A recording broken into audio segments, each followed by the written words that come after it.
هل كره الرجال موضة أو واقع؟ واقع. طب اديه شوية قبل ما تجاوبي واقع. ولا كذا. واقع. أنا ممكن أكون متزوجة وبرضه حقول واقع. ليه؟ لأنه شوف، مع الأسف جت فترة الرجال كانوا في موقع قوة، بس الحريم ما كانوا في نفس موقع القوة. يعني الحين لو كنا الرجال والحريم في نفس موقع القوة كنا قلنا فير سبيس، كلنا نلعب في نفس الملعب يلا. فكانوا بدل ما يستعملوا ذي القوة للخير لا بس literally كان في، يعني ما كان في equality. انت بتقولي كان، يعني كان على اساس انه زمان وحاليا ما في. لا دحين مين يقدر علينا. الحمد لله، يا الله لك الحمد يا رب. نرجع للسؤال حقت انه هل كره الرجال واقع ولا موضة؟ قلت لإيمي روكو صح؟ هذا السؤال لإيمي لإيمي روكو واقع. ما هي موضة. شفنا الويل. خلاص لن نسكت.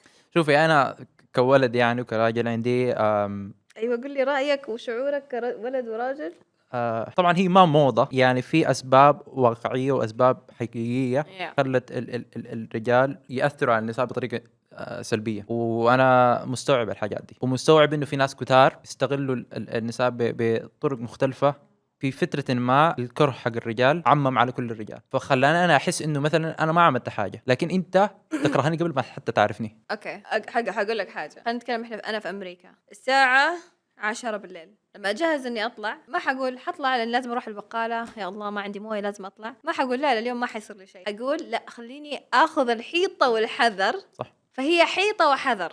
until you prove otherwise، إلى أن تثبت عكس ذلك، all men. يلا شفتي ده الإحساس مثلا هو أوكي. يعني أنا بالنسبة لي مثلا بحاول إنه أتفهم مثلا المشاكل اللي بيمروا بها النساء، بحاول أتفهم الحاجات الممكن تكون تعملها كراجل بسبب إنه أنت في مكانة قوة تقدر تستغل على النساء على الحاجات دي. أنا بحاول إنه أخذ الحاجات دي كلها في الاعتبار، لكن في نفس الوقت مع إنه أنا بحاول أعمل الحاجات دي لسه بحس إنه أنا مثلا أنا أم تراش.